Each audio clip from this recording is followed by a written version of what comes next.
Fulani Heřdsmán continue carrying our people inside bush for inside Owerri. Things are happening. For the same Owerri, wey be say every time they go come outside say, hey, police don invade IPOB camp, they don invade ESN camp. What is holding Imo State Police from going to that bush where Fulani Heřdsmán are coming out and be carrying our people? As we dey talk right now, they say that the Fulani Heřdsmán don't take over Imo State. Imo State, they don't surrender Imo State round as we dey talk.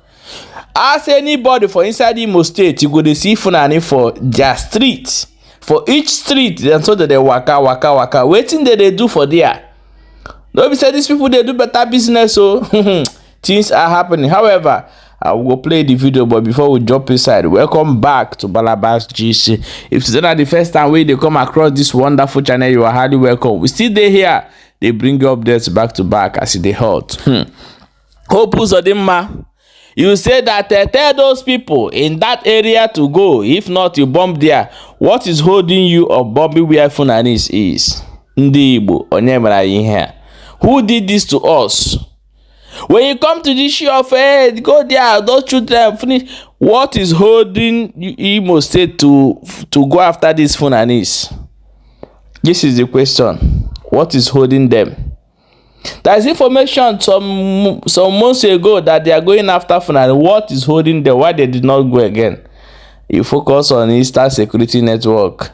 You are looking for Eastern Security Network. Ebubag, what is holding them from going there? My people, let's watch this video before we come back and continue. Here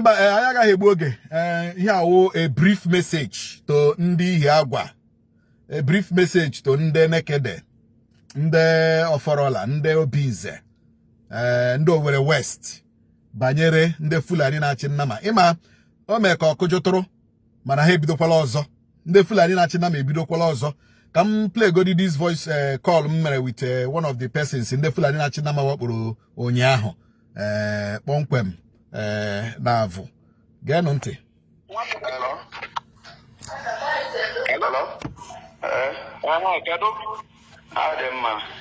Ngwanụ anyị nụrụ nchinchi jiri nụ ebe ndị Fulani na-achị nnama wakporo gị na enyi gị nwoke ọkụ ya? Ngwa jiri ọnụ gị gwa anyị aha gị kwakwara anyị otu ihe ashiri mee. Okay. Aha wụ Oguchi Abamanolu, onye ya bụ Owerri West. So na moto m mebiri ebe ahụ junction. So the electrician na-arụ ma ọrụ ga moto ahụ kemma 1 weekend. So sha emecha na mbulaziela ya my brother. So my brother eburuzie ya from Akpaku malawaza ahụ. Moto ahụ brake down. So ya kpọwazie m sị m na the moto no brake ela down. Na lekwana ho arụrụ. So okay, ka m kpọọ the electrician, m gawazi onye electrician ahụ. Luckily ọ na-anọzi ya. So ma na-akọwazicha na ya shoke ka anyị hụ gawazi ebe ahụ.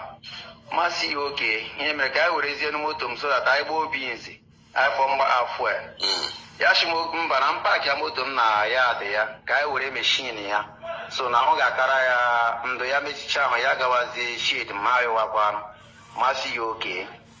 So mesozie na anya afọ na nneke the basic free station. Mgbala ya fuel 1000 dị anya gawazie. So ya mụrụ ụzọ ọkwọ m gaa ụzọ mezụrụ ọka m. So ya na chiwazie m ebe o goro ala ebe ahụ na simenti yile ndị fọrọ. Mashi achai na ọgbalị akwalo. So anya gawazie gbaa dan n'ime ụzọ eshi afọ. Okay. So anya na-ahụziri wụ ndị oshi ime ọhịa front anyị pacha egbe fụchichi ihe nwewo ndị Fulani. Anya na-ahụrụ stop there ma onwe m anụkwanụ Hausa ihe asụga onye mụ na-esokwanụ na-asụ Hausa wee. So anya kwuchizienụ ha nọrọzi anyị iti gbachi m tọnụzie Leman ga-agbala azụ ebe a chilekwa ndị ọzọ shi azụ. So anya nọzie ha na etiti. So ha shi anyị enter bush na-efe aka ha. So m shi atụwazie Jesus make na n'oke ime o. Ha na-emere m aka shiri. Nna shi atụ onweghị onye n'ebe ahụ ka a ga-ese ajọ dị sha Jesus make na n'oke ime o. Jesus make na n'oke ime o. So ofu n'ime ha bịa ma na wefazie daga mmechi ọnụ. so ha mere ha ga-adragizi anyị ime ọhịa nga ahụ n'ofu Kidma Chineke emeela m ebere o nwere ndị ke nọ ọfa so mesu onye ka ahụ aka ga-agbawazi ọsọ so ha mana akpachụwazie m salon the process mụ na ahụ chụwazie m agbanyefụ hụrụ m nwụsị ha were ewezi osisi na ya na-apịa m dọdawa na-ewerezie mma gbuo m na skọ isi gba so ọbara juzie ya kụdị nrọ na ge so m dazie ebe ahụ ha bido kwụgwa m pịama m kwụgwa m de ma anọzi nga ahụ fenti nwụọ mee ka onye nwụrụ anwụ sizie na meze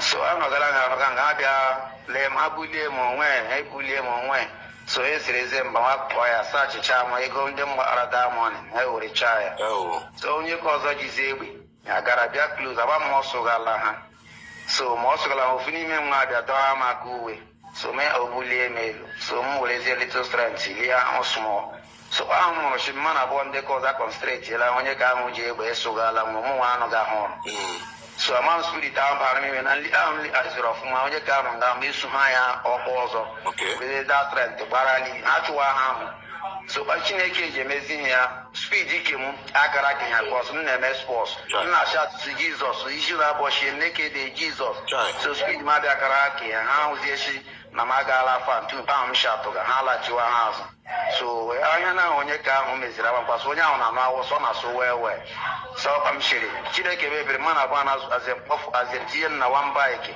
nwamba abụọ so the papa kpọzie manya ga station nwenye m police report ngawazie na Rosanna hospital ebe ha itiritiga m otu mụ na ha siri gaa onye nke ahụ akpọrọ akpọla the family onwe ihe ha kwuru ndị Fulani ha kpọrọ asị ha kpọla according to ma ndị ka bịa n'ụlọ ọgwụ chi ha kpọrọ 5 million amam so ndị vigilante ahụ kwanụ ha sị na ha were ime ọhịa so later on ha sị na ha eji polisi nye na nwa oge egbu onye ahụ keke asa this morning anụ m na ha hafụgo onye ka ahụ Okay, mana ema ahụ ma ha kwụrụ 5 million ma ọ akwụ olebeta onwe onye ịbịara na-achị na ngwochi na 300,000 ka ha kwụziri 300,000 ka ha kwụziri m si oke onye nwere ike ọmụ ha na-arụ awọsawa onye Igbo nwere ike wudeta ga-echa Chineke mee nna zọpụta m otu mgbanana akpachanwu ndị ebe n'isi m ibi agara m extra yesterday na woman race nje cheke motoro m na bre mgbe Chineke mebiri ọba ahụ m na bre ọ na-azụ pens ebe ha bukachịchara m n'isi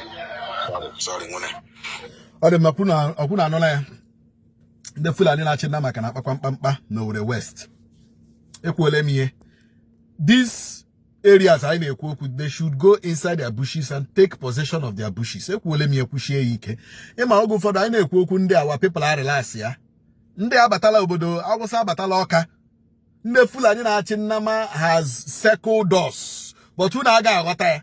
We are so relaxed. We are so comfortable in our comfort zone. You know, not knowing that these people has circled us. By the time you hear them in Benue game Imo State, Kanya game ndo game. For me, Anya mepele. Manama choka Anya give mepe. Butu nada wata. These people they will why your batacho oboda. Ekwele mi ekushie yike. Ni onwe mpagara ọnụ ndị Fulani na-achị na aba n'Imo State villages kindreds families ha na-abacha by the time ọ ga-ese eti a ga-egburu ha wesọ unu ga-ahụ ihe ga-emenụ mana by the special grace of Chukwu Okike Abịama ụdịrị ha agaghị eme ebe a bikonu the use of Owerri West the use of Owerri North the use of Owerri Municipal in fact the entire use enwere n'Imo State take possession of your forest Hey, ana m agbakwa haba mmiri before ya ezo. Take possession of your forest now. Thank you. Yeah, my people, welcome back. As una don't watch that video, now don't hear am for una own ear. May you know wetin dey go on for inside Ali Igbo. Igbos, they tell una say more na wake up from your sleep. The youth, wake up from your sleep. E better say you wait and know the road where your enemy follow they come than say your enemy don't already reach your backyard. You know. Hey, oga woka mini drone and bredeo, oga makwago. Na so it be. My people, share this video and leave your own opinion for inside comment section.